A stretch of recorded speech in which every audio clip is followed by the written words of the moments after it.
Hello and welcome to Beyond Reproach. This is Stephanie Domingo. And Tux Lurzel. We be drinking and we be swearing. We sure fucking do. Hopefully. Uh-huh. We come to you from Bushwick, Brooklyn, where we record on land belonging to the Lenape Nation, a nation that is one of many still very much out there doing its thing, and we like to acknowledge that. Mm-hmm. This is the show about scandals and scandalousness in American politics and government. It sure fucking is. This is the last episode, y'all. Season 3. We did it. It's been a time. It's been emotional. It's been real. It's been all of the things. Mm-hmm. Goodbye, 2020. Goodbye to the first half of 2021. Which has been utter garbage. Yes, it has just been 2020. Mess. Yeah. Anyways, we're here. We're doing it. Yes. Keep on listening through the summer because we're going to have our summer break re-release series. We're not going nowhere. Nope. I mean, we are, but we'll be here too. We'll be around. Yes, we'll be coming at you from the past. Yes. We're like, what's that terrible movie with Back to the Future? No, the Scrooge, like the ghost of Christmas past. A Christmas Carol. Yes, Christmas Carol. I'm thinking of the one with Scrooge McDuck in my head, though. I was also thinking that, yes. That was back when we thought bad of, like, rich people. We're just like, you guys need to do better. We're going to teach you through morality tales. And now, you know. It's funny because Dickens actually comes up a little bit in my story today. Oh, really? Yes. Wow. And rich people, yeah. Oh, okay. And my hatred for them. Yes. I like that we're on that wavelength, but like we're always on that wavelength. Yes. if growing up as a child in the 90s has taught me anything, it's that rich people suck. Yes, we need to eat them. Yes, we drop an anvil on them, an Acne brand anvil. An anvil. Yes. Wow, Looney Tunes. Yes. Okay, so today we have cocktails, as usual. Yes, very tropical-looking ones. Yes. My story today is from the 1980s. And I've said this repeatedly on the show before, but the 80s were not a great time for cocktails. So basically, like, learning how to make really good, balanced cocktails with fresh quality ingredients and like layers of flavors and different things going on. And they weren't doing that in the 80s. In the 80s, no, we certainly were not. This is a real skill to be able to do this. But in the 80s, we had the birth of like real chain restaurants, like chain restaurants getting really big and like dive bars really being like places where you would go and just like, I mean, dive bars were around. Dive bars were around before that, but like that, like a woman would go into a dive bar and order a cocktail rather than just like a beer, because women didn't really go to bars much before like the 60s and 70s, and by the 80s, they were out there. They were, yeah, exactly. Okay. The fact that you could go to a dive bar and order a cocktail, or a chain restaurant and order a cocktail, these places did not have highly skilled mixologists behind the bar. They were the kind of places where you would just throw an inexperienced bartender behind the bar armed with little more than a recipe book, a soda gun, and a box of powdered sour mix. I can't believe it's powdered. It is powdered. You just mix it with water. Yes. Ew. Yes. I don't know why that's just so gross. It's gross. Like it's Tang or something. Yeah. Like it literally is. Ugh. It literally is. Yeah. Do you remember Ovaltine? This has nothing to do with nothing. I never drank Ovaltine, but I know of Ovaltine. Okay, so I drank Ovaltine because my dad is a physician and he was out to punish us. That was our version of milk chocolate. Oh. And it was gross. Like Yoo-hoo. It was medicinal. Do you remember Yoo-hoo? Vaguely. Oh, it's disgusting. It's brown, milky, but it does not taste like chocolate milk. There's like weird sediment at the bottom. Yeah, it's disgusting. That's what I think of Ovaltine. It is very similar. Yeah. It's very similar, but Yoo-hoo is actually better. Ovaltine, I think, has like iron and minerals. Well, so if chocolate milk is like a well-crafted cocktail, Ovaltine is what we were drinking in the 1980s. Oh, so you were drinking punishment. Yes. So we had swapped these like beautiful, elegant, balanced, spirit-forward cocktails of the past for basically anything that was sweet, easy to make, easy to drink, usually super fruity, and didn't taste like alcohol at all. So when I was looking into This was the rise of vodka, right? Oh, yeah. Yeah, it started a little earlier, but like vodka was huge in the 80s. Yeah. When I was looking for a cocktail to do for the 80s for this episode, I was kind of going through some lists of like what cocktails were big in the 80s.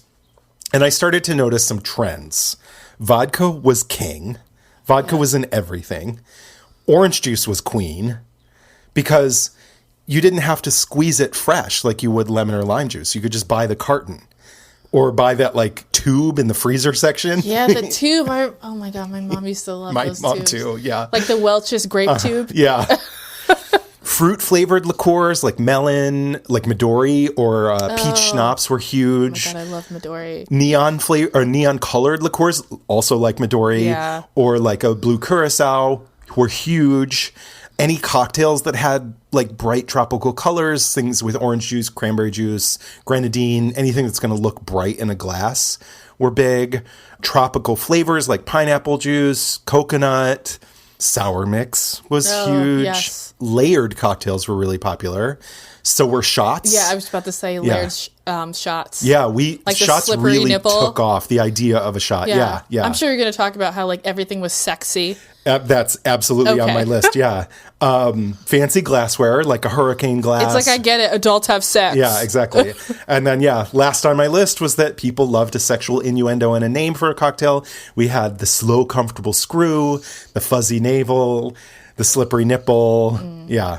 Men. Exactly. Very straight white boy humor. So when I was looking at all these, I was like, we've done 80s cocktails before, and usually I've tried to like tweak them to make them palatable for me and you, because I know how we like to drink. Like when we did the homemade wine cooler with like fresh ingredients and real wine. Yeah, that was so good. But this time I was like, you know what? We're going full out 80s. I'm going all in. Yeah. I'm going to pick the biggest cocktail of the 80s, the corniest, fruitiest, sweetest cocktail I can think of. And this cocktail has everything. This cocktail has vodka. This cocktail has orange juice. This cocktail has peach schnapps. It's easy to make, easy to drink. It's layered. It's served in a hurricane glass, and it has a sexy name.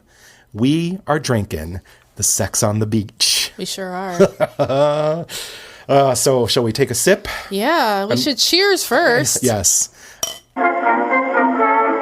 When I was a kid at school learning the golden rule, teacher often used to say, if you don't tell a lie, there's not a reason why you can't be like Washington someday. How could Washington be a married man and never, never tell a lie? It tastes like peach. That's all I really...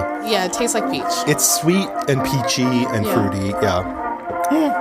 It's actually a little better once you stir it. It tastes like a watered down peach schnapps, I guess. It's very peachy, yeah. Yeah, I don't really taste the alcohol orange at all. No, well, it's vodka. It's just sweet and fruity. Yeah. Mostly peach.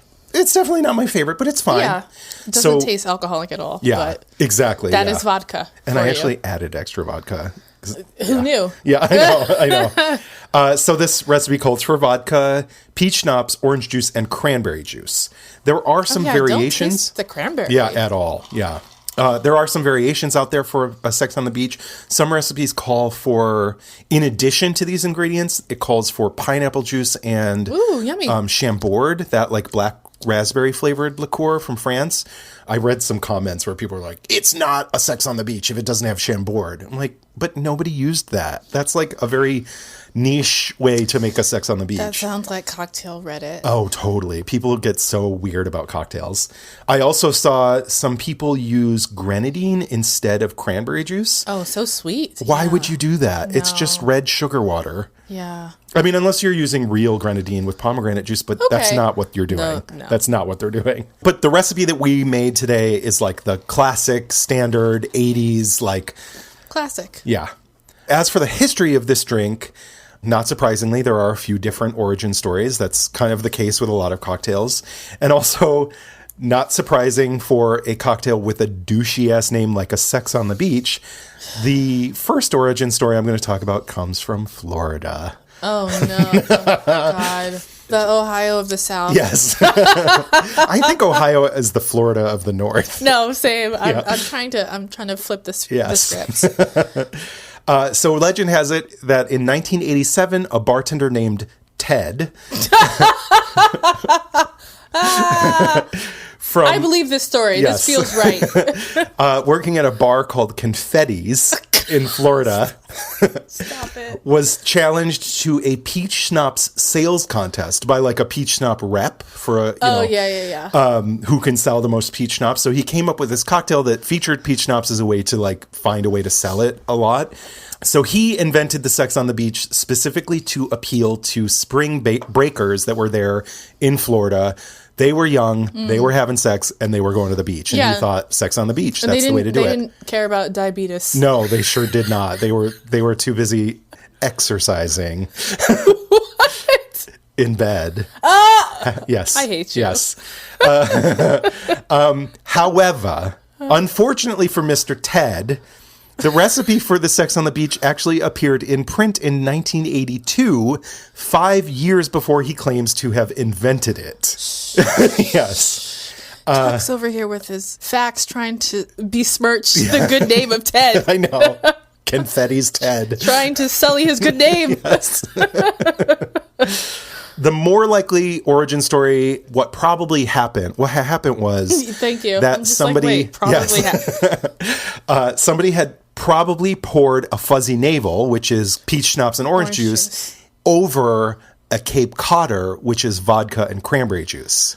Oh. And that may be why it's usually served layered, because it was basically just two cocktails, one over the other. That makes sense. Yeah. And now that is not like that's set in stone that is the origin story, but that's what more people believe probably happened. Yeah. Especially because of cocaine. Yes. Yeah. I'm just going to mix different cocktails together, and they're both fruity. I'm sure it's going to be great. Yeah. Ooh, sex, beaches. Yeah, yes. Cocaine. totally. Let's do it. Sweet, fruity, sugar. Yes. Doesn't taste like alcohol. Let's do it. 80s. Yeah. But either way, either origin story that you accept, if you're on Ted's team, even though he's a fucking liar. Wow. That's fine. Tell us how you really feel. Either way, people loved the Sex on the Beach, probably because of the stupid sexual innuendo in the name. And when TGI Fridays added it to their cocktail menu, this drink became an 80s cult phenomenon. Oh, okay. Yeah. So Fridays did this. Yes, they did. They sure did. And Lyin Ted. I'm glad that millennials killed Fridays. Yes. I think they're still around. They definitely are still around, yes. But they're on their way out thanks to millennials. Take another sip. It's better than I was expecting. Yeah, I'm drinking it down. It's delicious. Because it does not taste like alcohol, so maybe it's very sweet. It just tastes like a headache in a glass to me. A little bit. I couldn't imagine having two of these. Yeah, we might have to switch to something else at the break. We'll see. Okay, so let's get into it. So you guys may have guessed this already, considering I'm doing an 80s themed cocktail and this is the final episode of the season, but I am going back and I am revisiting Ronnie Reagan. Ronnie Reagan. At the end of last season, I gave basically like a brief overview of just a handful of some of the big scandals that happened during the Reagan administration. Basically like a bulleted list of like, these are the things that Reagan did that were bad. Yes. So if you remember that, I basically was saying that like... You said a lot of things. Yes, I certainly said a lot of things. Yeah. It all kind of shaped up to the idea that Ronald Reagan was instrumental in forming the fucked up, horrible nightmare reality that we live in today. Absolutely.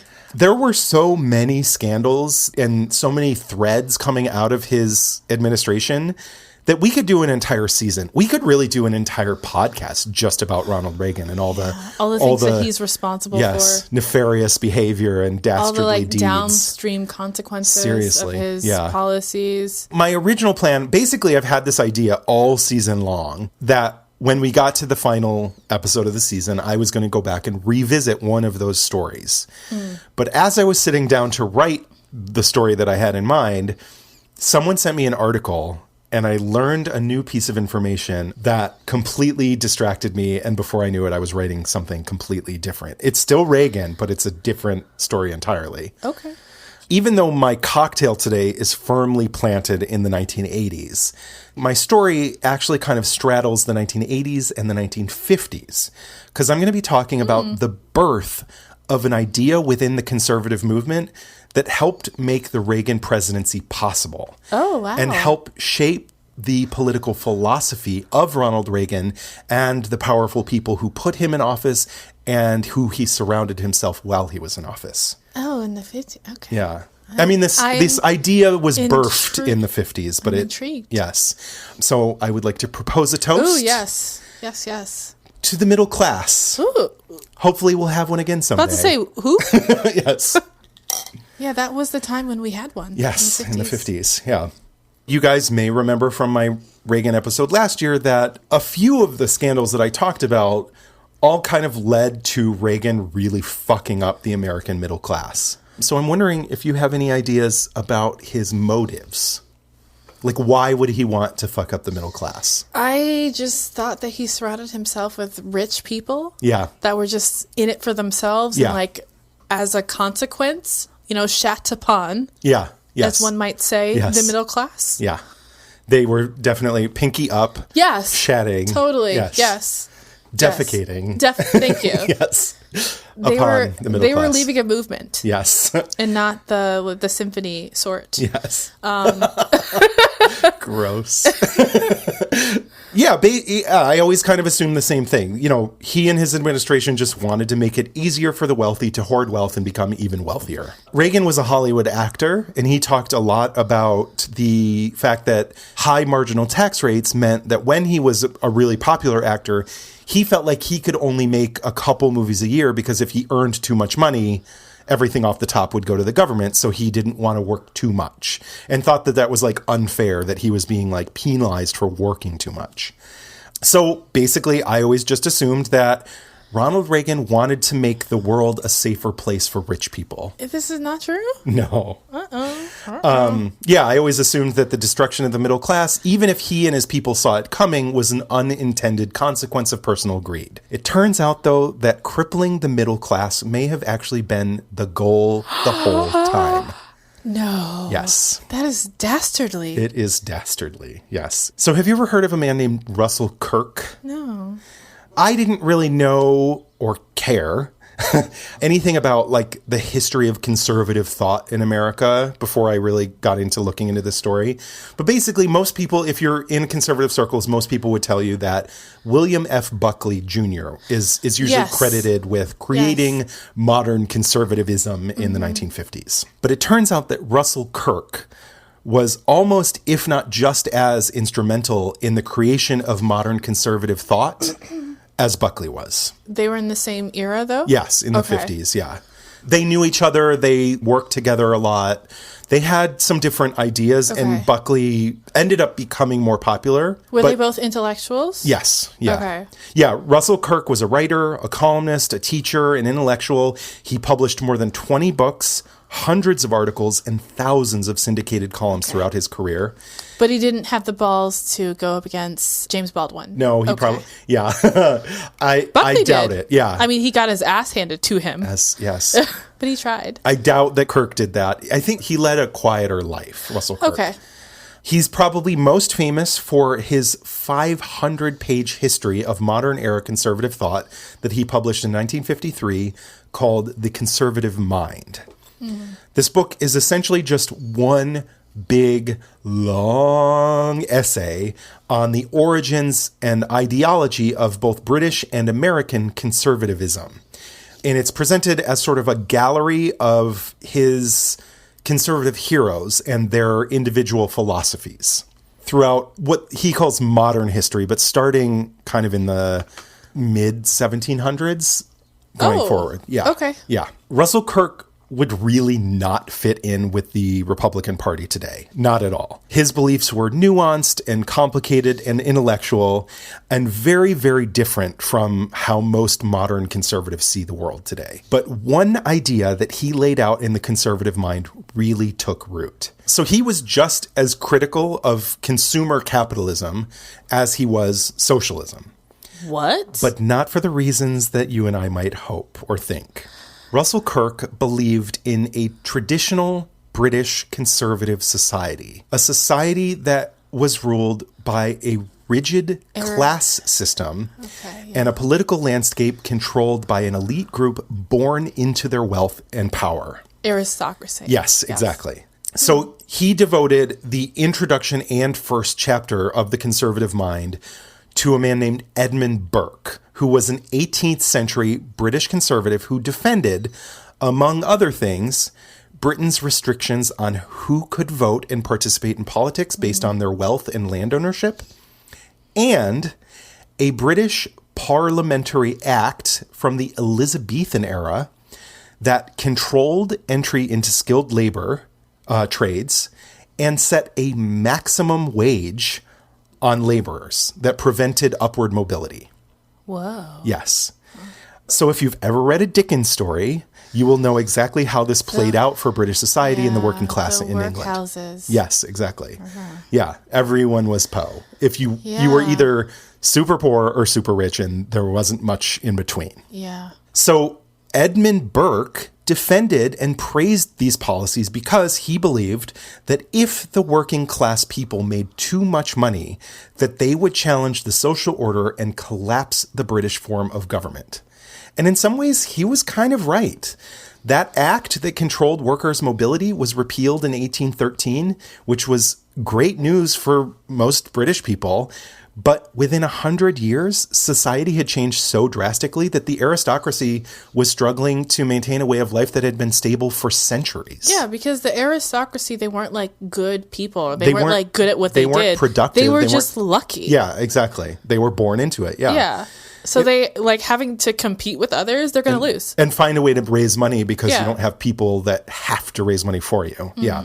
If you've ever seen Downton Abbey, you'll know that by the early 20th century, these ruling class landowners were really struggling to maintain their way of life and maintain their estates because people had autonomy now and people could leave and didn't have to. I love when that old woman doesn't know what work is. Yes.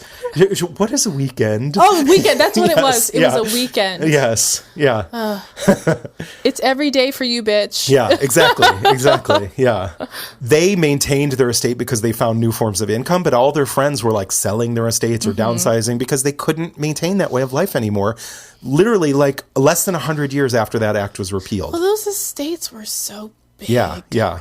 The only reason they were sustainable was because people didn't have a choice but to make money for you. Mm-hmm. But thanks to his reverence for Edmund Burke, Russell Kirk believed that Burke-style conservative policy was crucial to stability and longevity in America and maintaining the American way of life.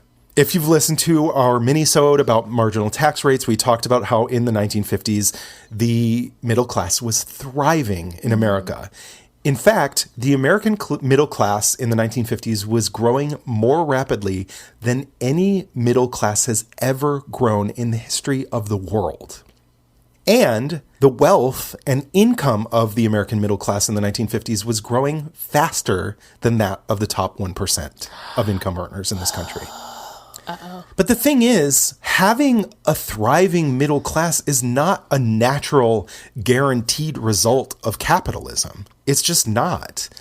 After the Depression, we chose in this country to invest in the middle class, to invigorate and foster the middle class in this country by taxing extreme wealth, to discourage wealth hoarding, and benefit the average American citizen. We chose to benefit we the people over the rich people.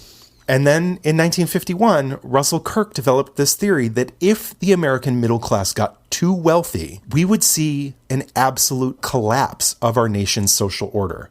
He believed that there would be chaos and riots and potentially even the collapse of the government because the middle class was too wealthy. What were they going to do with their money? Buy their own private army? Like, I'm confused. It wasn't about having too much money. It was about, well, we'll get into it. Okay, but basically about having free time, essentially. We'll talk about what that means in a minute. Okay. He believed in the continued growth of the middle class needed to be stopped and for their own good.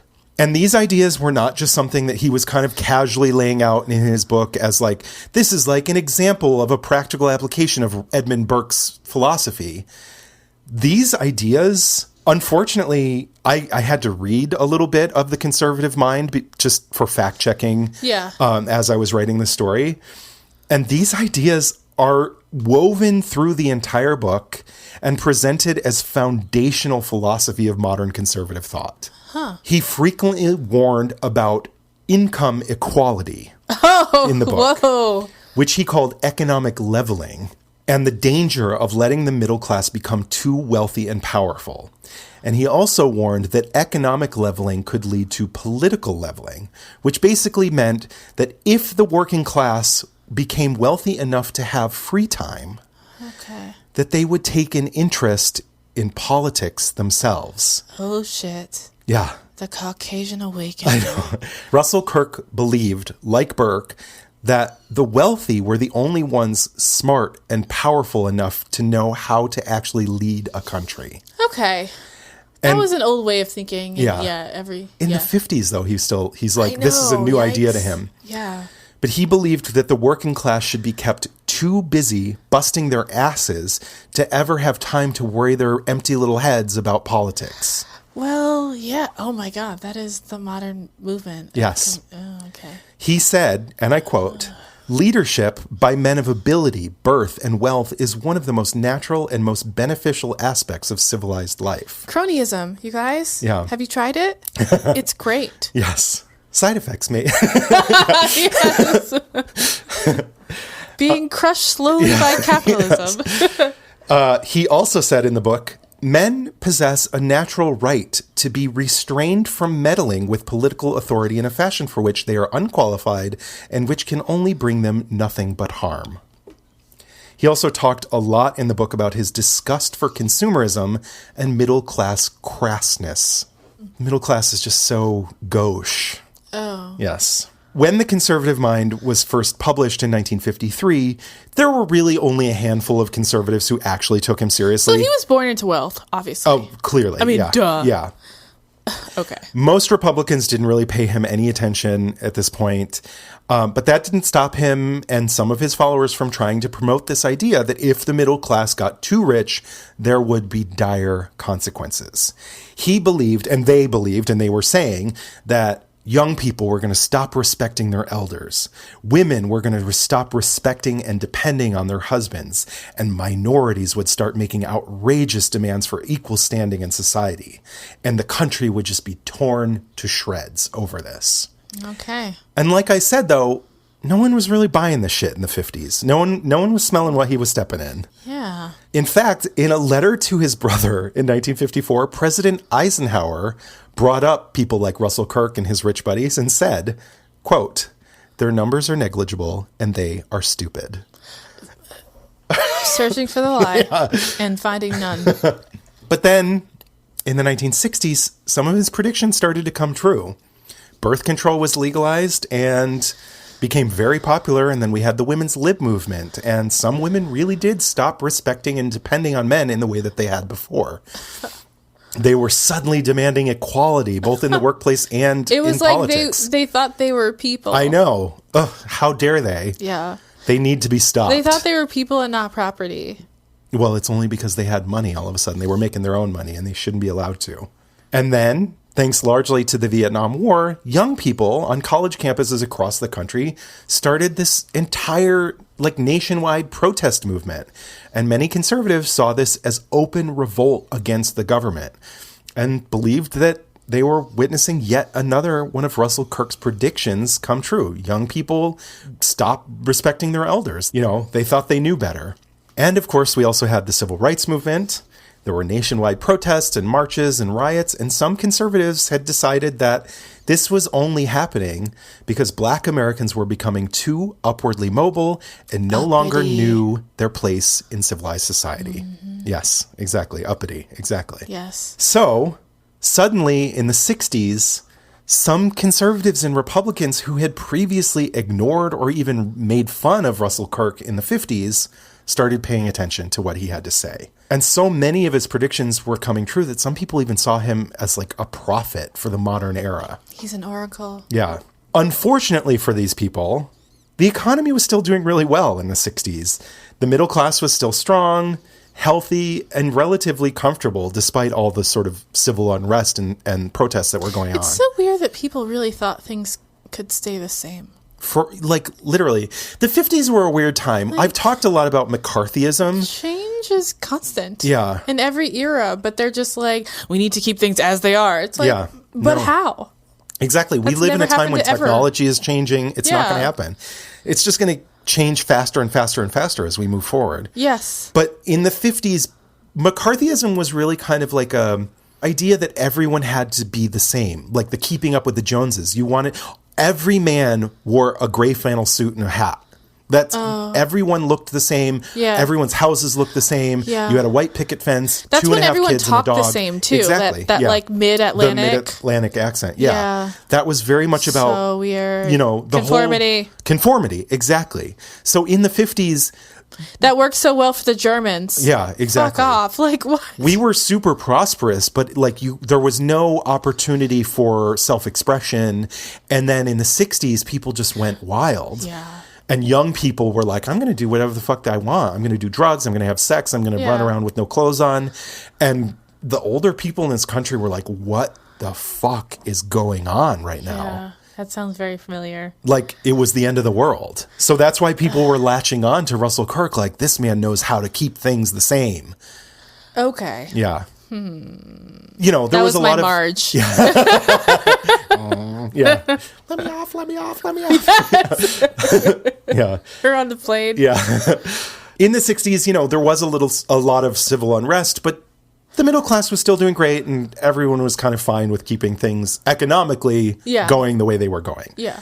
But then in the 1970s, our economy started to shift towards globalization. And suddenly, American manufacturing had international competition for consumer goods. And we were not used to that. No. And our economy stalled out. Yeah. That's a very simplified version of what was going on with the economy in the 70s. But Yeah. what happened was, for the first time since the 1930s, the growth of the middle class had flatlined, and people were suddenly unhappy with this economic model that they had been benefiting from for over 40 years. Okay. So at the same time in the 1970s, we suddenly started seeing all of these really wealthy conservatives and wealthy Republicans starting to build a massive infrastructure of think tanks and media outlets who would promote and amplify their messaging and ideas and help them twist public perception on what they believed the issues were in this country. And by this point, the people that were running these think tanks were big fans of Russell Kirk. They believed, just like Kirk, that the middle class was out of control and they needed to be stopped because they saw the children of the middle class running out and doing drugs and having sex unprotected and Being children. yeah, they Okay. saw these uppity black people having money and trying to act like they should have We're a right to white. live a life that didn't consist of servitude to a white family. Yeah. Uh-oh. Exactly. Ruh-roh. And they were not happy about it. So they had this idea for a solution to this problem that just happened to have the pleasant side effect of making them and their donors very rich and powerful. I'm shocked by this. Yes. What a pleasant set of circumstances. I know, yeah. Lucky them. I know. By the time Jimmy Carter took office in 1977, the country was already in a recession.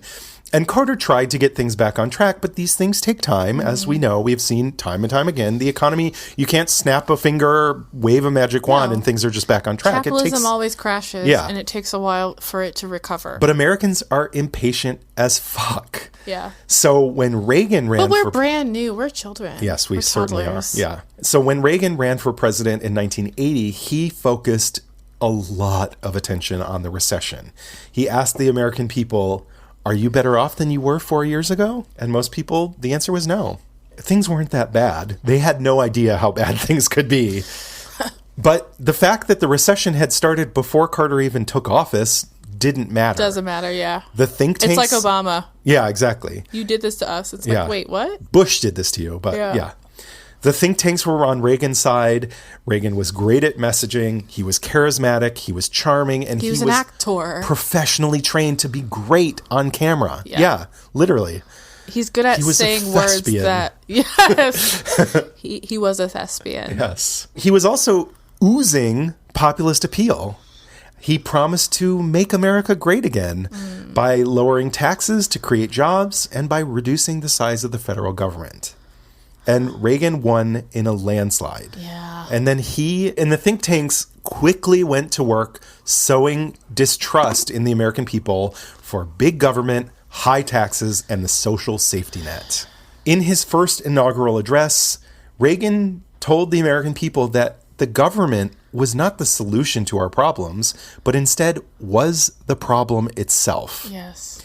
He ridiculed the idea of public service to one's country and joked that there were no good people left in the government because if they were smart or competent, they would be working in the private sector for way more money. How about the military, though? It blows my mind that he's saying, like, don't be a public servant, but you can, the military is left out of that because he loved the military. Yeah, I mean... He had a real hard on for the Cold War. The Cold War had kind of started to die down by the time he got in office, and he was like, nope, we need to bring this back. He needs to feel powerful. Yeah.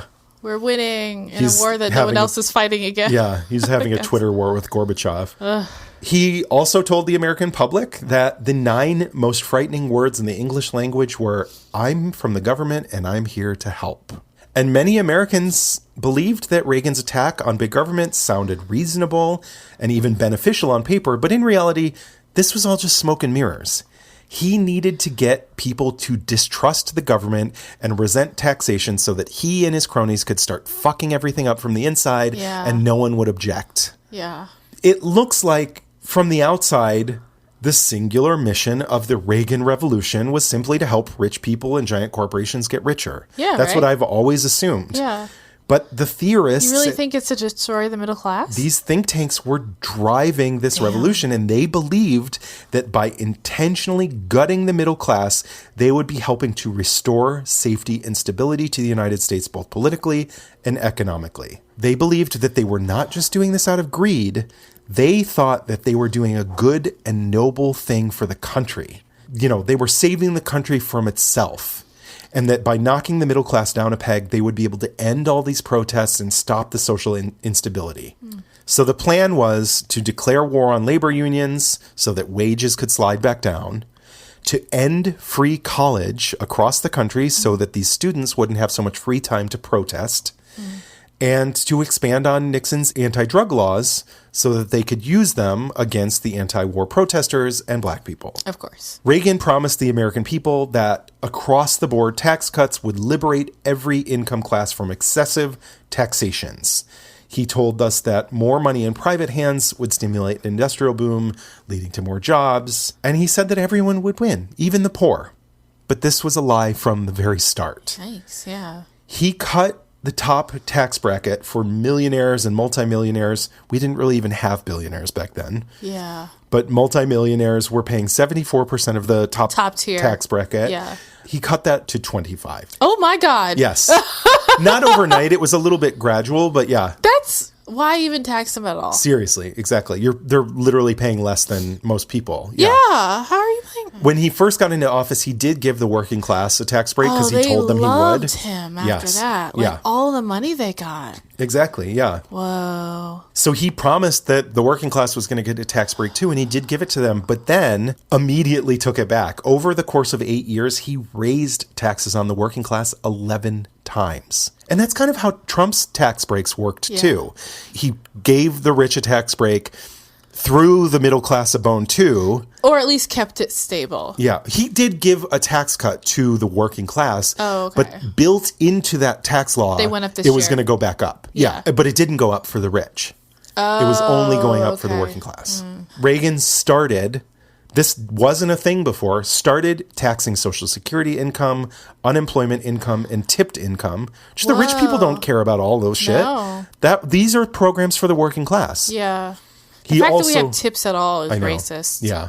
But yeah. The whole tipped economy is fucked up. But he also ended interest deductions for credit card, car loan, and student loan debt. You used to be able to deduct that from your taxes. What? Before Reagan. What? Okay, so this is how there was a middle class. Yes, exactly. Yeah. Ugh.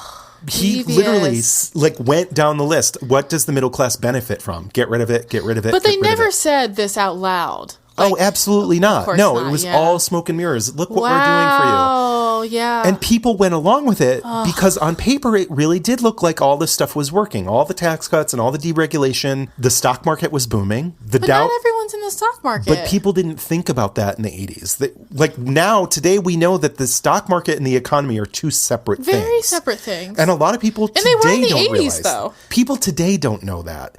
Trump loved to talk about the stock market and try and equate it to the economy, and people ate it up. They don't get it. That stock market means rich people are doing well. It doesn't mean that everyone is doing well, and people don't get that shit.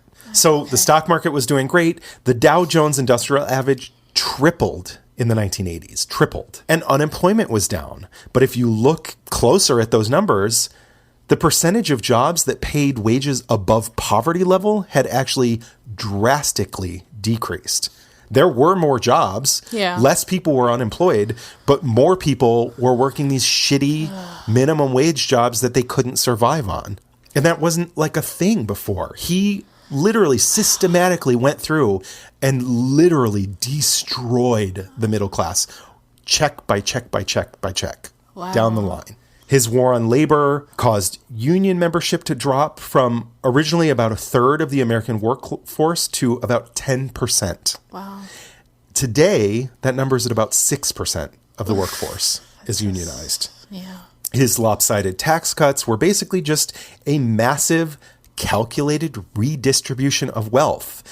The people at the top got richer than they had ever been in their lifetimes. What do you even do with this money? Seriously. And 80% in the 80s, 80% of U.S. households lost some of their share of the pie of income in this country.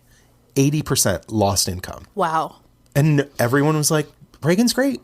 Still to this day, we think Reagan's the fucking saint. Because he said the words. Yeah. He was just an actor who knew how to get people to like him. He was a propagandist. Exactly. Yeah. And he got them emotionally bonded to him. Exactly. So it didn't even matter what their reality was. I think they felt good. Totally. Oh, he loved to, that's the if whole... you can feel good when you're poor, then watch out. He totally fed on this whole nostalgia thing for the 50s when everything was so amazing. Yes. It's like things, you literally had to conform or be thrown to the wolves. Mm-hmm. If you were gay, if you were communist, if you were a socialist, if you were an artist, if you did anything outside the norm... If you were black, if you were a single woman with a child, burn her. Oh, yeah, exactly. Like, literally, if you wore a suit that wasn't gray flannel, people would be like, get rid of him. Wearing a tan suit. Yeah, exactly. Yeah. I think the think tanks really had a lot to do with it, too. The creation of these think tanks and, like, the... So lobbying was already a thing then? But I don't think it was even close to what it is today. Were these people teaching at universities? Like, what is, like, a think tank? What are like modern think tanks, they write our policies. Yeah, basically it was all propaganda machines. They own the media. They're like paying. They own newspapers. They're paying Fox. They're like paying personalities. A lot of them were on the radio, especially. They were on the radio talking about like you should be afraid of brown people. Yeah, exactly. You should equality. Be afraid, you should be afraid of high taxes. Oh yes, wink, wink. Yeah, from the very beginning, Reagan promised that he was going to give this country fiscal responsibility and smaller government. But in reality, over the course of 8 years, he tripled the national debt. Yeah, Republicans don't know how to balance budgets. No, and that started with Reagan. We used to. Yeah, because we used to have tax revenue coming in. Yeah, exactly. So he tripled the national debt, and he actually expanded the federal government, both by doubling the annual budget and increasing the number of federal employees. He promised up, down, and sideways, smaller government, and turned around and did the exact opposite. But if he told people, isn't America great right now? Rich people are rich, and isn't it wonderful? Mm-hmm. Look at fucking Dynasty on TV. Yes. Everything is great. Do some coke and shut up. Yeah. Under Reagan, the United States went from being the leading creditor in the world to being the world's most indebted nation in 8 years under Reagan. What? Yes. Oh my God. Yes. And we are still paying interest on Reagan's debt. No. Like the debt has just gotten worse and worse and worse. Like we are at It was never paid off? It's still not paid off. It's just piling up. Like we're billions and billions and billions of dollars in debt right now. So when people say, like, I remember, like, in the 90s, like, Clinton was trying to balance the budget. Like, doesn't that mean that you're paying off your debt? Balancing the budget means an annual budget. It's like net zero. The things that we're doing in that year, the money coming in and the money going out are the same. Okay. But that doesn't mean you're paying off the national debt. Those are two separate things. Why aren't we talking about the debt? Because that seems like a bigger issue, right? Because Republicans don't want to. They want to talk about the budget because Who cares about the budget? The budget means if we're nothing. Paying interest on debt? Yeah. From the 80s? Yeah. Are you fucking kidding me? We could go to a completely balanced budget right now, and it would take us hundreds of years to pay down the billions of debt that we have. We're like so far underwater, we can't even see light anymore. And it all started with Reagan. This is not how the government operated before Reagan. Is this just like what modern governments do? Mm-hmm. Or is this what just our government I don't know. doing? I think a lot of modern governments run this way, and it all started in the 80s. A balanced budget was like no longer a concern after him, and especially paying off our debt. This is when we basically the entire nation went from savings to living off of credit cards. It's impossible for me to say with absolute certainty that Reagan personally subscribed to Russell Kirk's philosophy and actually knew the motives of all of these powerful conservatives and think tanks and that he actively went along and was intentionally trying to destroy the middle class. I don't know that with 100% certainty, and I cannot say that. It would be irresponsible for me to say that. We don't know that, and we don't know whether he was just maybe a victim of the think tank's ability to change public perspective, and that he was maybe just the unwitting puppet of the people in power who got him elected and he surrounded himself by. But what we do know is that Ronald Reagan and Russell Kirk were friends. They knew each other. Okay, never mind then. Yes. Okay. They knew each other and they were friends. At the beginning of Reagan's first term, Russell Kirk was singing Reagan's praises and predicting greatness from the Ronald Reagan White House. He had spent decades hoping for a conservative leader who could finally follow in the footsteps of Edmund Burke. He could finally whisper into someone's ear. Like, exactly. Pss, pss, pss, Yeah. make us rich. He said that Ronald Reagan's election in 1980 was one of the top 10 conservative events worth remembering in history. And this admiration and respect was not one-sided. Ronald Reagan and Russell Kirk wrote to each other constantly in the 80s. When Reagan was in power, in office, between 1981 and 1989, they had a correspondence together. They were constantly writing to each other, and Kirk Do we have their letters? No, I don't think so. But Kirk visited Reagan in Washington many, many times. Kirk was even offered positions within the Reagan administration. Really? He turned them down because he said that he preferred the independent life of a writer. But in 1989, Reagan awarded Russell Kirk the Presidential Citizens Medal for his achievements. So that, I can't say these could just be coincidence. I can't say for sure. Coincidence. Yeah, exactly. This was a hard story for me to write because I don't want to be sensational. I don't want to be spinning sensational yarns that aren't actually founded in truth. But there are a lot of coincidences here. And this is not the type of thing that you would write down, like, hey, psst, Yeah, destroy exactly. the middle class Exactly. to make us rich. Yeah. Don't tell nobody. Yeah, exactly. So I have said this before, and I most certainly will say it again. Ronald How is Reagan he the worst? fucking sucked. He's literal trash. He's is- not the American hero that he is made out to be. He tried and succeeded in destroying the American way of life that we had before he came to power. We live in a fucking dumpster fire today, and it's all because of him. Not all because of him, but he started it. He started it. Yeah. Mom! Yeah. In the 1950s, Wow. the largest employer in America was General Motors. And adjusted for today's dollars, they paid their employees about $50 an hour with living benefits. wage, yeah. Today, thanks to Reagan's game-changing deregulation and corporate tax cuts, today America's largest employer is Walmart. And they pay about $10 an hour. Okay. Okay. I know, yeah. Okay. And until very, very recently, God, even like that is liberal, really sad. bad. I know. And up until very recently... And the cost of living is... I know. Okay. I'm going to be okay, you guys. Don't worry about me. I'm not. I'm going to drink more. I wish I went first. Isn't it great we're drinking this fruity tropical cocktail, though? Good times, yeah. And so up until very recently, even like really liberal politicians thought that they had to sing Reagan's praises and parrot his messaging to get ahead. But President Biden just did his like first address to Congress at the end of April. Oh. His like 100-day speech. And I actually saw a couple glimmers of hope in his speech that maybe the Reagan Revolution is finally coming to an end. One specific phrase that he said that when he said this, I was actually like, what? A president is saying this on fucking live TV on a speech like to the nation? He said, "My fellow Americans, trickle-down economics has never worked. It's time to grow the economy from the bottom up and the middle out." Which like... We know this. You know this. Yeah. I know this. Our audience knows this. But like... It is the lived experience of most people in this country. But to have the president of the United States actually say this out loud... Of tone. That's significant because everyone has always paid such deference to St. Reagan. Yeah. Like they've knelt on their knees and like kissed the rings. Yeah. Not to be crucified in the press because it's just the norm. Seriously. So far to the right, but the norm. So here's hoping this is the beginning of the end for the Reagan Revolution and the influence of Russell Kirk. Wow. We'll see. I guess only time will tell. Wow, that's a lot.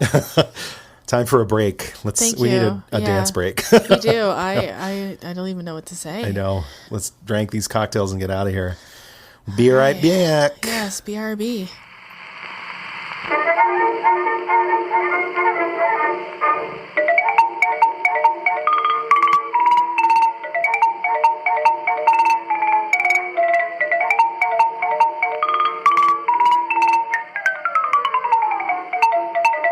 Well, hello there. Do you wish your high school history course had more drinking, more swearing, and more ladies?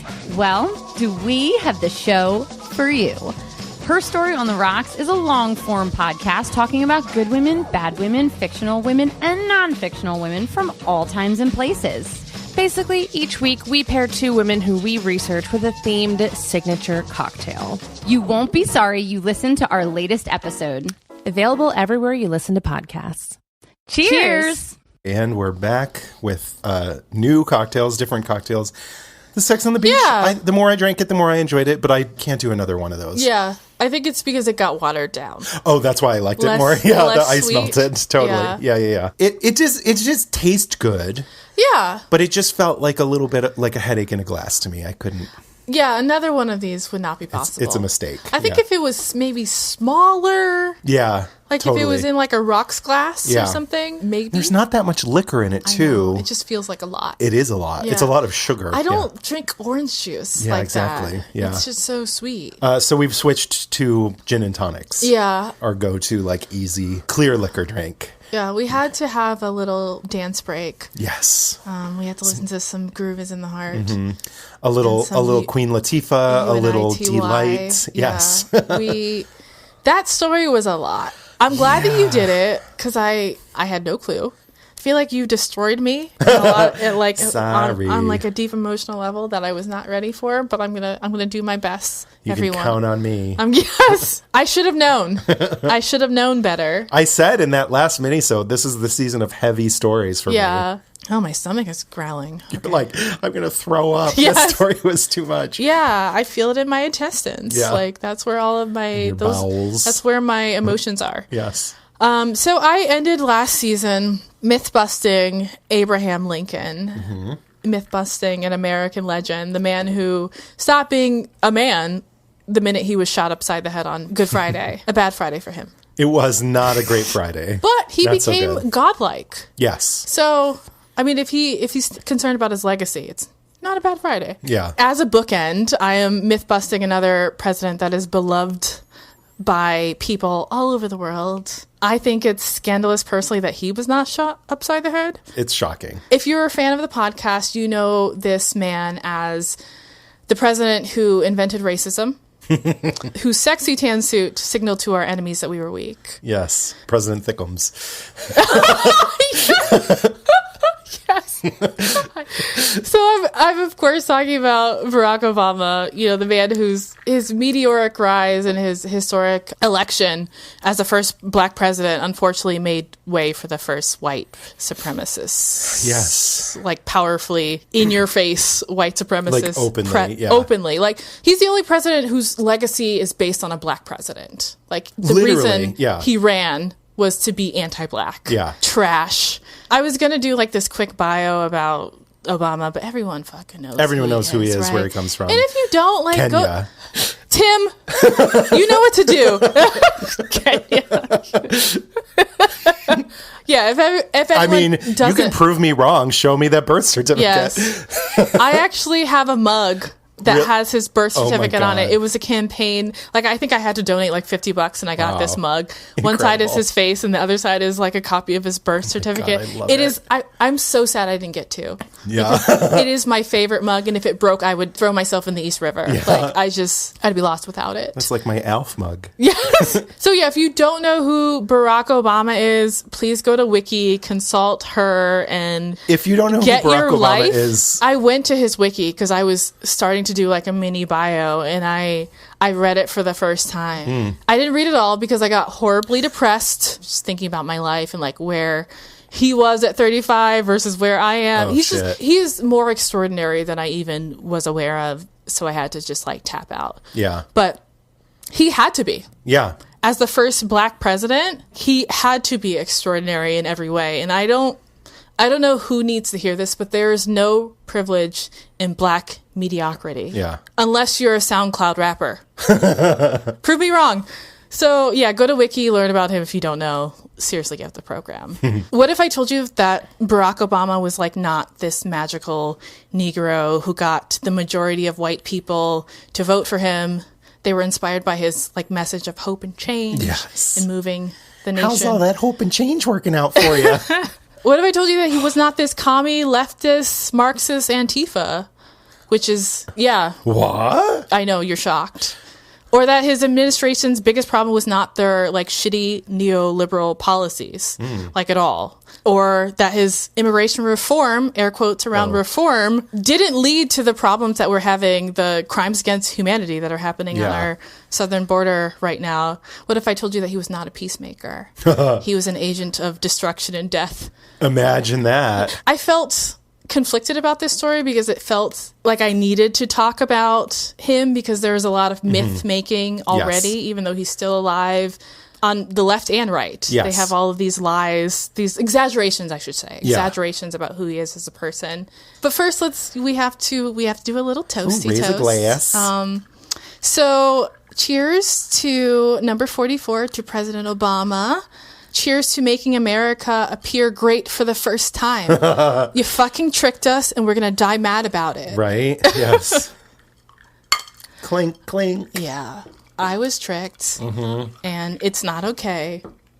So the first myth is that there's this belief that he won because the majority of well-meaning white Americans were inspired by his like unifying message.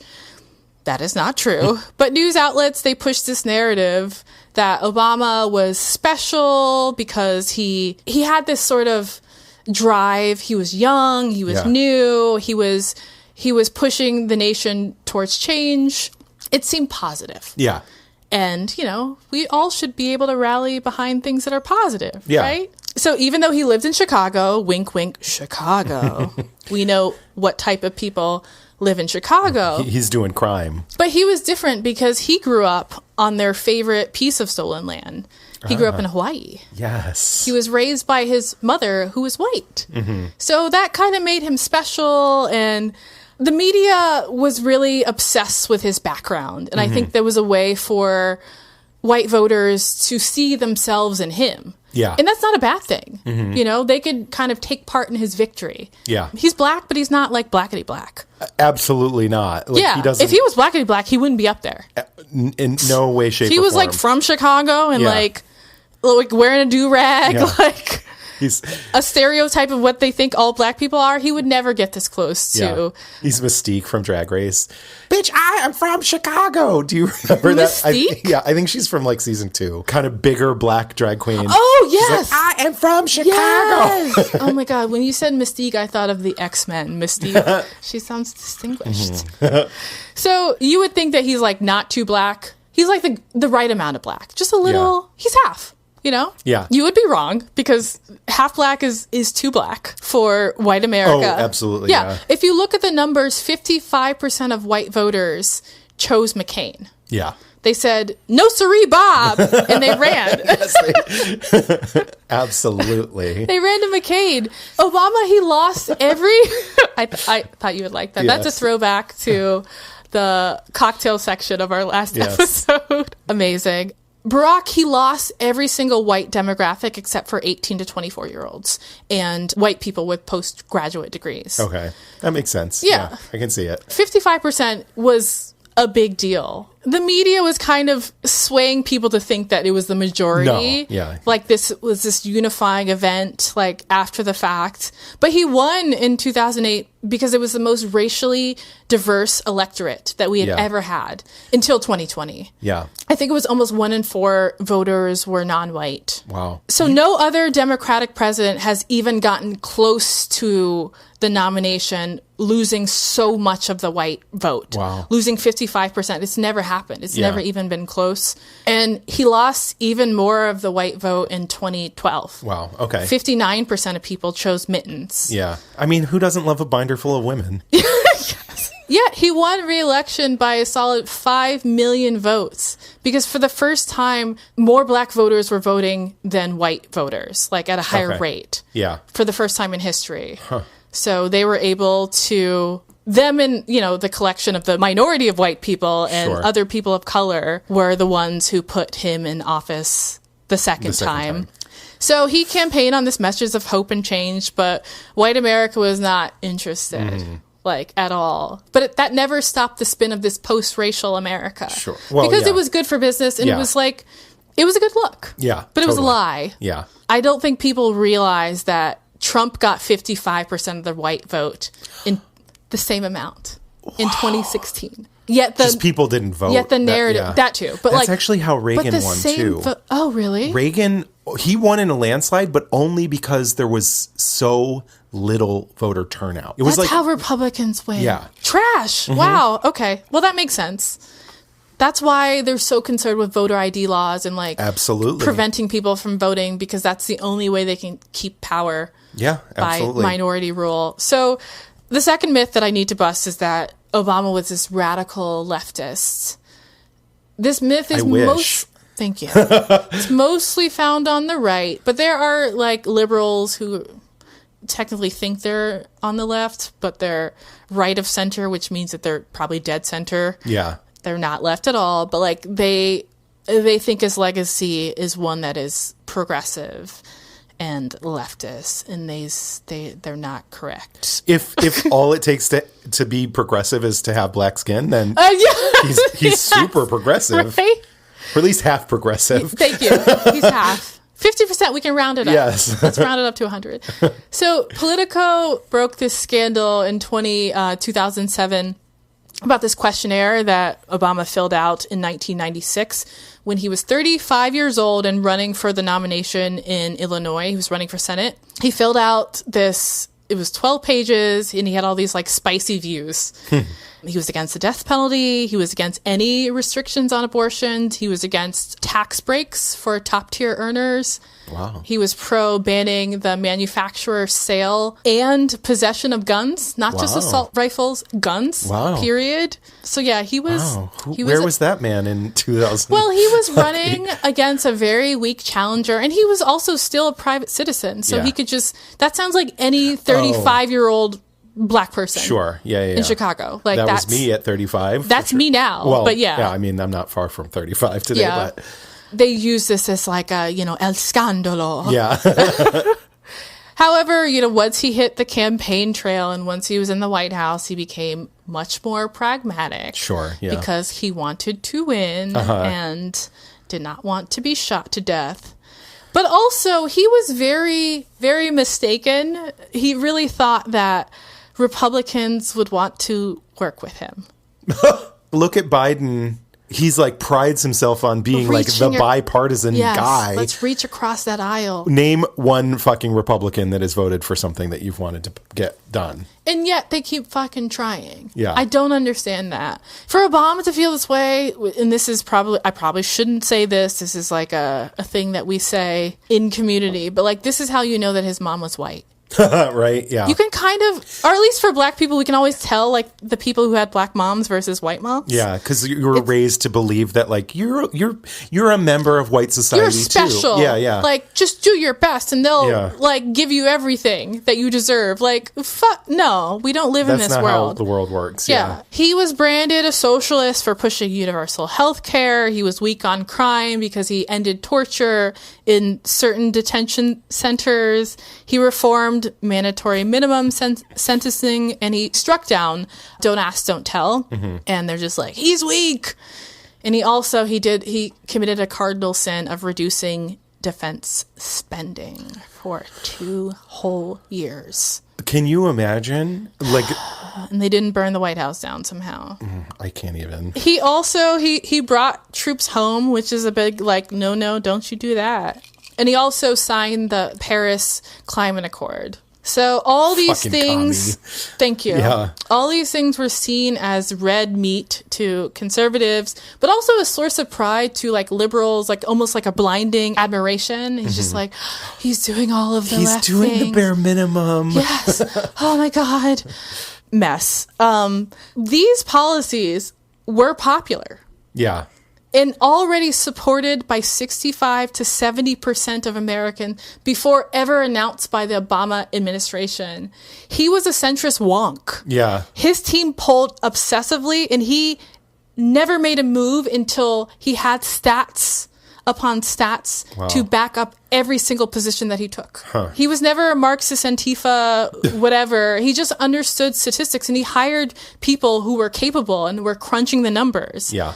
And again, he had to be good, but like researching that Defense of Marriage Act, he stopped urging the Justice Department to like pursue that. Mm-hmm. But that was only after 3 different studies came up, over 72% of Americans were behind it. Wow. So he's seen as this progressive, but it's like, this is what the country already wants. Yeah. He's just saying it out loud and getting credit for it. He understood statistics and just, I guess, centrist rule, but he did not understand that, Republicans just weren't fucking with him. Yeah, totally. Yeah. Which brings me to myth number 3, that Obama's biggest problem was that he was this neoliberal shill. And this is a myth that's on the left a lot. He's the worst. His policies are the worst. And that might be true, but that wasn't the biggest problem that they were up against. I see. I have to first define neoliberal because it's a word that I use all the time. Same. Definitely as a pejorative.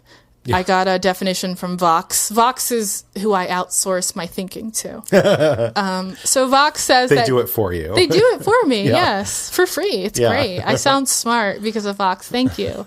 According to Vox, neoliberalism refers to a general preference for market mechanisms over state interventions, which is okay. Yeah. Which makes sense.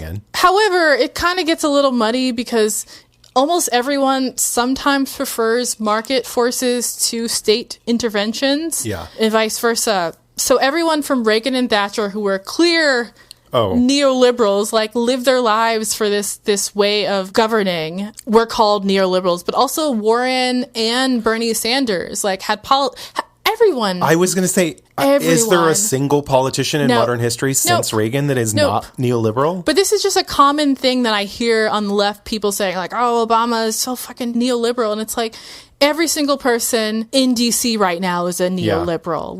The word is meaningless in a lot of ways because it describes everyone. Yeah, I would say that situationally, Bernie Sanders and Elizabeth Warren and AOC are probably less neoliberal. Absolutely. But they're still, Yeah, a word that can define people at certain times is not descriptive, but we know what it means. Yeah. So Vox went on to say that neoliberalism as a concept is useful because it describes what happens when capitalism mutates from an economic system to a guiding moral philosophy, which is when, shit hits the fan. Yeah.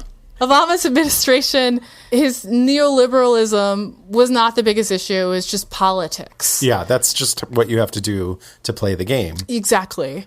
So experts agreed that his stimulus package should have been much, much bigger. Mm-hmm. They said that $1.7 trillion was needed, but his closest advisors, they declined to push Congress for anything more than $800 million. Which, like, for government spending is literally nothing. If you look at our military budget, I was just going to say that's like nickels. Not even one airplane. It's so absurd that we have to like nickel and dime. Mm-hmm. Like this is literally nickeling and diming from like 1.7 to 8 billion, 1.7 trillion to 8 billion. It's like, what does it even fucking matter? Yeah. You know?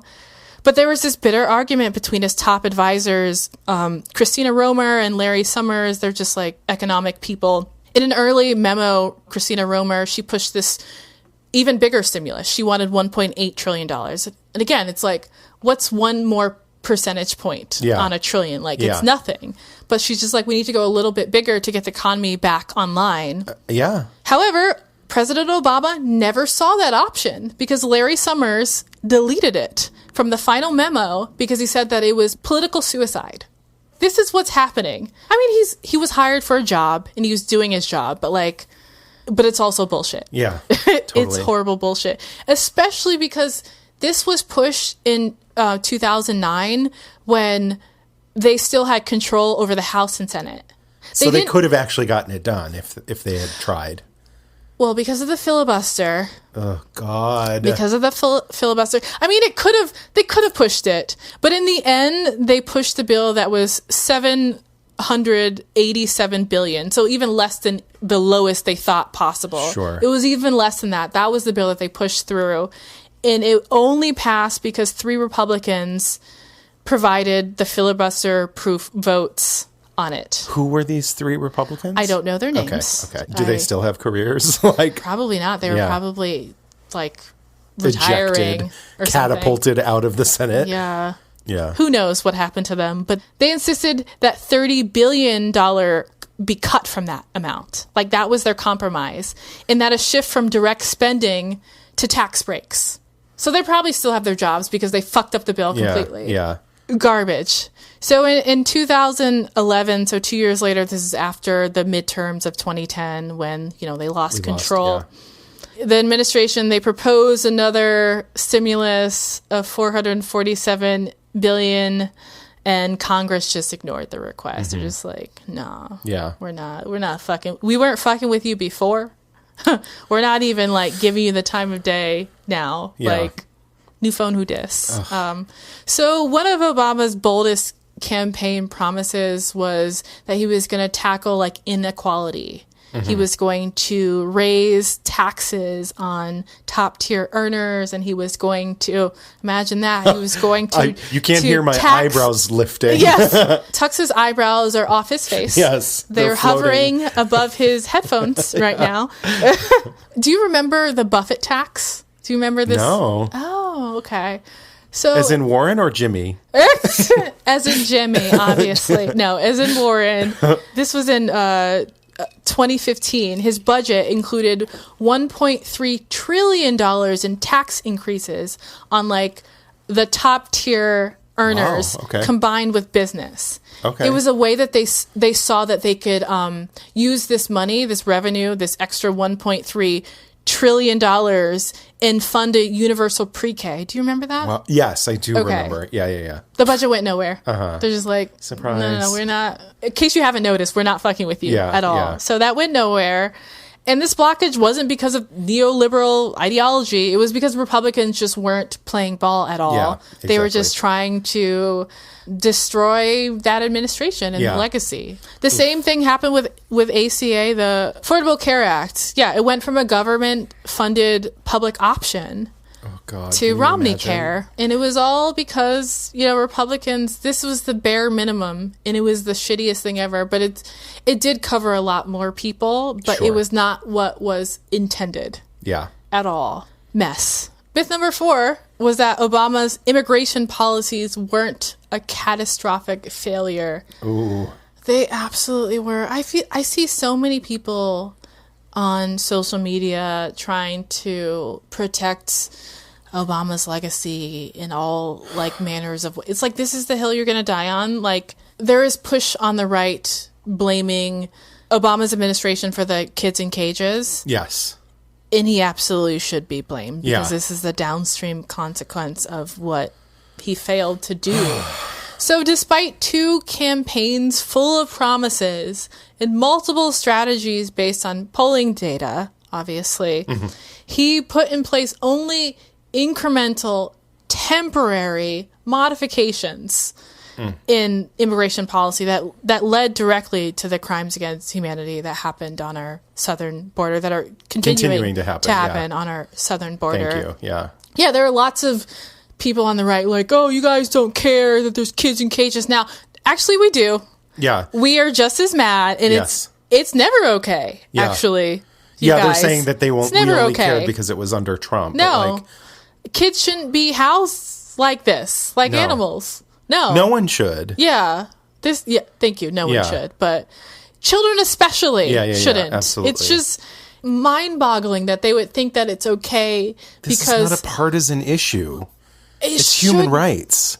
Tell that to them. I know. It's I just know. I don't understand it. But this is an issue that I am actually largely ignorant of why Obama is sort of to blame for this and, Yes. and how his policies made this possible. I'm going to get into why he made it possible, but he deported a lot of people, and I don't know. Yeah. Did I you did know that, Okay, yeah. He deported 2.4 million people, almost as many as Clinton and George W. Bush combined. Holy shit! I did. And not they know both that. had 2 administrations. Like, just think on that. Yeah. Almost more than them combined. Wow.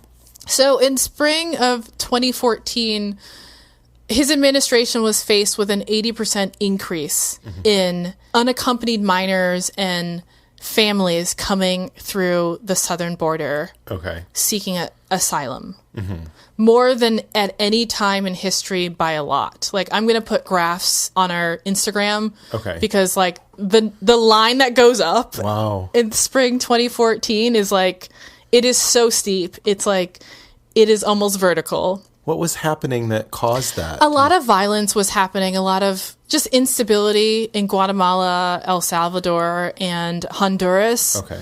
I mean, these are probably all downstream consequences of our meddling in Thank you. South America. I was not going to say that, but it is true. Yeah. It is true, and you can trace a direct line Yeah. Okay. to policies, things at the CIA. I don't want to, there is a reason why this happened, Yeah. and the reason is us. Wow. Okay. So people fleeing violence, they showed up on the Mexican border. They called it the surge. Do you remember the surge? There was all this talk about. I remember the caravan during the Trump years. Oh, yeah. I don't Caravan remember. was different. Yeah. So the numbers coming in under Trump were way lower than what is normal. He just decided that it was too much.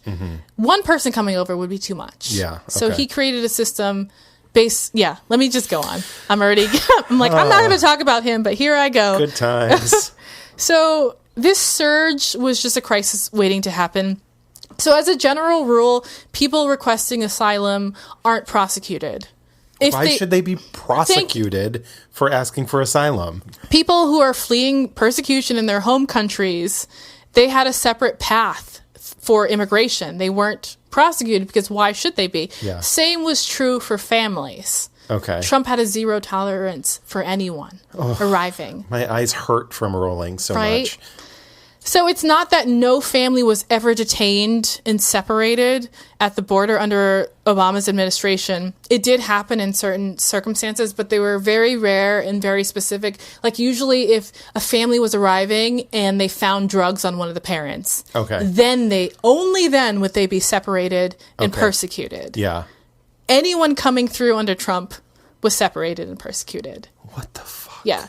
The federal government did have a system to deal with unaccompanied minors because they're not going to put children in with just adults because Sure. that's dangerous. Yeah. But this system that they had was very underfunded because, again, Obama squandered the chance to fund a real immigration reform. Yeah. So they were underfunded. They were overloaded before the surge. Like the system was just raggedy, like it instantly. it got backed up. So as a result, Border Patrol, they ended up holding kids beyond the 72-hour that was legal for them to do so. Like that was part of the process. When children arrived that didn't have their parents, who were unaccompanied, they would hold them for 72 hours in this like temporary and then what area. Then they would process them. Most of the kids who were arriving had family in the U.S. And this had happened. This was a routine thing that happened, but they weren't ready for an 80% surge in children coming through without their parents. But so they would be essentially, in most cases, held for 72 hours, processed, and then released to whatever family. Exactly. So because there was no room and they just sort of had to make do, the military, they constructed these like temporary holding shelters. They were put together on a military base that was empty, and they looked a lot like cages because they were cages. They were holding kids in cages for 72 hours, and it looked exactly like what was happening in under the Trump administration, because it was the exact same thing. But it was also temporary. It was temporary, and it was there were times when kids were held for more than 72 hours. Like days. Maybe a week.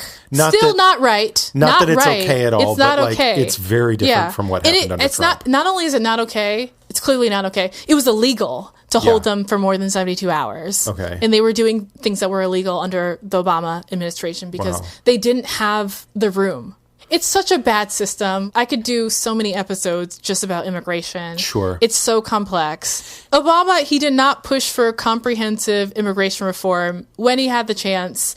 And 2 administrations later, we still have kids waiting in cages on the southern border.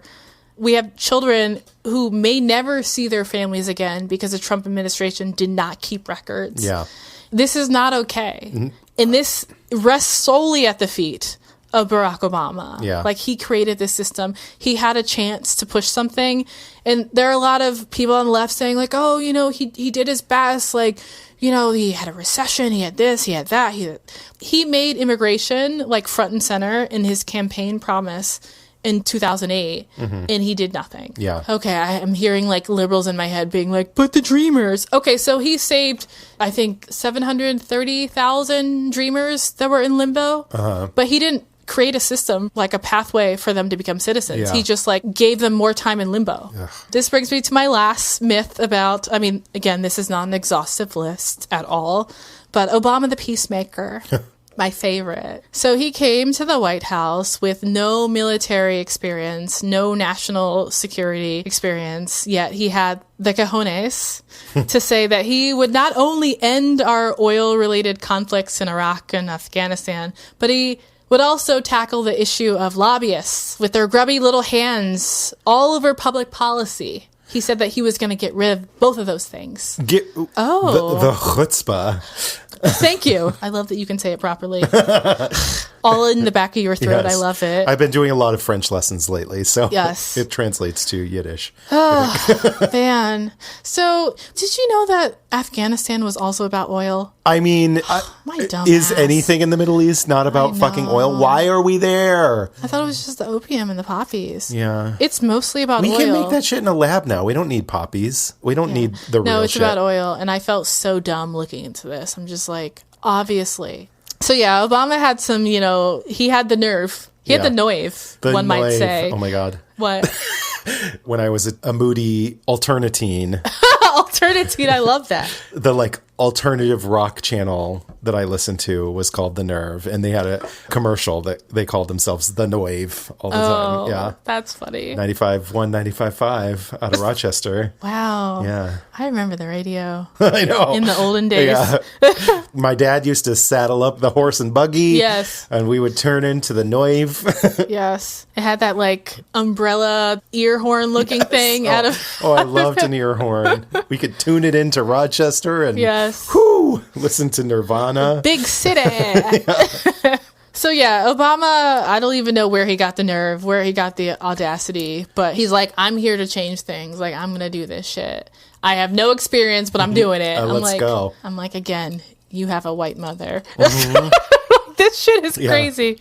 So within 72 hours of being in the Oval Office, he ordered a drone strike that hit the wrong fucking target. 72 hours. 72 hours. The fastest drone strike in recent history. What? So I am not going to talk about this too much because I plan to do this as a scandal. Its own because I did not know this, and there's a lot of information about it, and it is fucked up. It is really bad. So he dropped bombs on Pakistan. He hit a family just minding their fucking business. God. Yeah, and it really set the tone for his administration.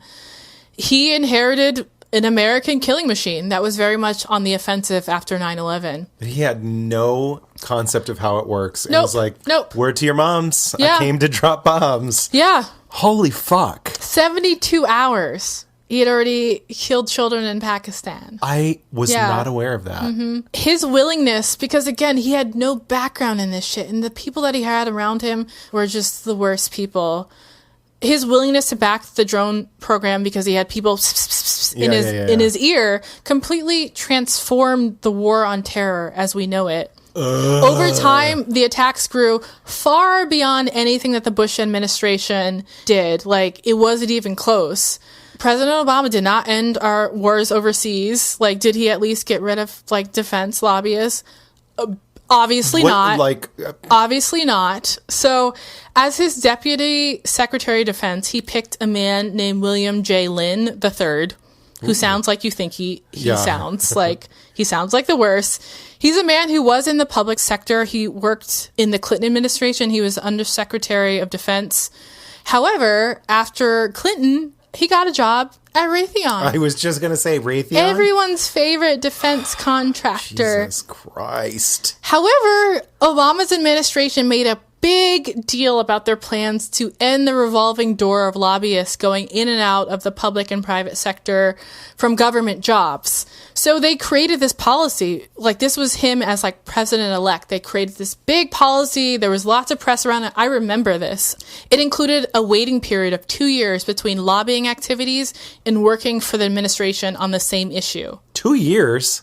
I mean, I guess that's better than no years, but like... Yeah, but this rule was waived for Lyin. For fuck's sake. Once Lyin agreed to sell his holdings of Raytheon stock, he was easily confirmed by the Senate. Conflicts of interest be damned. He gets to head the agency that buys weapons from his old employer, the agency that made him filthy rich for his insights in pulling the levers of power and writing bills. So within months, Lyin was already pumping the brakes on military spending cuts. Of course, yeah. So flash forward 5 months to December. I hate this. I know. I hate this. Well, people need to know this shit. No, absolutely. I didn't know this thank you until I looked into it, and I was sick. And then fucking Biden puts a Raytheon exec in the Pentagon. I feel like you have to. I mean, I'm not saying this to defend. It's just, this is what Clinton did it, Obama did it, like everyone before Clinton did it. Like, it's disgusting. Oh, I hate it so much. It goes so deep. Like, oh, Lord. So okay. deep, yeah. So flash forward 5 months, we're in December now of 2009. So Obama just got into office, it's been less than a year. Okay. He had the audacity to accept the Nobel Peace Prize. That's caucasity that he got from his mama. Thank you. So in less than 12 months, so like up until December, he had authorized more drone strikes than George W. Bush did in his entire presidency. Are you okay? You just broke me. Wait, what? That didn't even register. Yes. What did you This just say? is December 9th. He got into office January 20th. He had already had more drone strikes than 8 years of George W. Bush. Correct. Okay. My God. Yes. Oh my God. But sure, just like accept a peace award. Just accept it. So the Nobel Committee, which is its own fucking scandal, did have a history of gaslighting the fuck out of American presidents. FDR got a Peace Prize. So did Woodrow Wilson, both while in office, both while actively killing people. It was only Jimmy Carter that got the Peace Prize after he stopped being the head of, the most violent country in the world. It's a miracle that Trump never got it. Thank you. Why not? Why not? It's like Oprah. You get a Peace Prize and you Seriously. get a Peace Prize. Yeah. He wanted it so he wanted He it wanted too bad. it too bad, yeah. Yeah, they And were like, no. He's sick about it. Yeah. That, I mean, I could go off. It's so fucked up. And to give it to him, Obama had no fucking business accepting a peace prize. Forget this. His extraordinary efforts to strengthen international diplomacy and cooperation between people. In what respect, Charlie? I am going to put the whole blurb of why it might explode your brain, knowing what you know now. It's not only did my guy take his ass all the way to Oslo for this to accept this award, he made a fucking speech. 36 minutes. He talked. It's so heartbreaking. It's like, you should have said that you were busy being a hypocrite. Don't go to Oslo, and definitely don't make a speech. So he was talking about the idea of war and peace. He talked about a just war. Okay. He said, perhaps the most profound issue surrounding my receipt of this is the fact that I am the commander-in-chief of the military of a nation in the midst of 2 wars. And yet you took it. So fuck off. Thankfully, everyone with sense unanimously rose up to fucking drag the Nobel Committee. Drag them for months and months and months. They had to defend Not long themselves. enough. It should be centuries. Yeah, so they, oh God, I'm going to put this on Instagram, all of their defense. They doubled down because that's what you do when you're, dead fucking wrong. You have to double down. It's a committee of white men, old white men. Mm-hmm. Correct. So they doubled down in defense of their clearly premature, egregious fucking error. They said, we have not given the prize for what may happen in the future. We are awarding Obama this award for what he has done in the past year. What he has done in the past year is horrific. Horrific. You really don't even know, but yeah, horrific. Nobel, let's play pretend. This is like, you're just making up shit and you're mad that everyone is mad at you right now. But these committee members, they do have a history of just giving it to people that don't deserve this award. It's like every 50 years, someone who deserves it actually gets it. Yeah. Yeah, it seems like they hear one speech from an American president and their panties are off. Yeah. It's not a high bar. I mean, I get it. President Thiccums. Yes. My panties are off. Damn it, same. And here I am judging the Nobel Committee. I am a hypocrite. I am what I hate. So by the end of the Obama administration, the military was actively engaged in more countries than when Obama took office. And lobbyists were still running shit and writing our laws. And this is just a sampling of my favorite myths about Obama. I do plan to return to him next season. I could do another full episode of the things that I had to cut. Wow. I'm looking forward to season 4 with a new batch of scandals. Scandalo. I need to end by saying that we must break this tradition of just being tribal, loyal to any man in charge, just blindly revering a president because he's president. These are men with a lot of power, and as we all know now, all men are trash. Yeah. When you find yourself rooting for a man, just remind yourself, you don't know that hoe. Yeah, you don't know him. You don't. And I think I'm thankful for Biden in that way because I don't think many people are looking at him all googly-eyed. I do think that a greater percentage of Democrats are willing to look at their president under a microscope. Absolutely. More so than the Republicans. Yes. They're just like, Biden ain't my daddy. It's like, no one should be your daddy but your daddy. Yeah. What? Yeah. Trump's your daddy? But why? Yeah, exactly. People do need to do a better job of actually thinking about what's going on in the world and paying attention to what our leaders are doing in our name. These leaders, they're just people like us. They're flawed and no one is perfect. Yeah. I'm not to say everyone in power is doing the wrong things, but a lot of them are. Yeah. And we're not calling them on it because we have some weird loyalty to them. It is very fuck tribal. Them. Yeah. You don't know that hoe. Wow. The end. Thank you for doing that. I'm very much looking forward to learning more about the drone strike issue because I knew that it was an issue. It is so bad. I didn't realize how bad it was. And you've only just scratched the surface. That was just the first year. Yeah. I can't wait. Horrifying is not even the Yeah, it's bad. I think it's actually kind of a fun way to wrap up the season to like, I went after the GOP god and you went after the Democratic god. Yeah. Like, Yeah. Yeah. I like that. Yin and yang. Yes. We did it. Twins. Fraternal. You're the evil one. Yeah. Obviously. Well, that was intense. I hope you guys are okay. I broke you, you broke me, and I think we both broke all the listeners. Yeah, you're right. You're right. Together, this was a lot. Yes. Shit. Good times. My bad, y'all. Just think about I did Elvis. Yes, yeah. I can be redeemed, unlike Yes. some people in this room. If you need I did the big cheese. Oh, okay. Yes. If you need something to correct your mind at this point. Groove is in the heart. Yes, go back and listen to the big cheese, go back and listen to Elvis, and then top it off with some Deee-Lite. You need it. That's it for season 3. We did it. We went out with a bang. Yes. We went out with a drone strike. Oh, why did I laugh? Oh man. The worst. Yeah. Thank you for hearing my thoughts. Okay. I guess our drinks are empty. Yeah. We needed all the liquor for this. America's history is juicy. We just add vodka and OJ. peach schnapps and all the juice. Yes. Thank you guys so much for listening to Beyond Reproach. This has been Tux Lurzel. Stephanie Domingo. Thank you to Tim Clough, our editor, sound engineer, and podfather.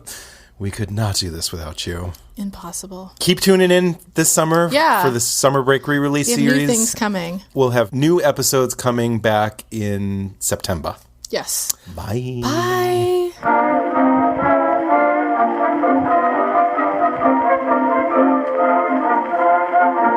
Beyond Reproach is proudly recorded in Bushwick, Brooklyn, on land belonging to the Lenape Nation. New episodes are released the first and third Monday of every month. Please note that we are not historians. We are just a couple of drunks who never shut up and love history. Full list of all source information can be found in the show notes on our website. Please take a moment to rate, review, and subscribe. Written reviews are especially important. If you like us, please do one of two things. Leave us a review on Apple Podcasts or send this episode to a friend, family member, or someone you think would be into it. Don't forget to follow us on social media. Make sure you follow us on Instagram because we post our cocktail recipes the Thursday before each full episode. Please drink along with us if you are not driving. We also have a shop at beyondreproachpod.com. Get your merch, brand yourselves. We are on Patreon if anyone would love to show us some love and throw us some nickels to support the production of our show.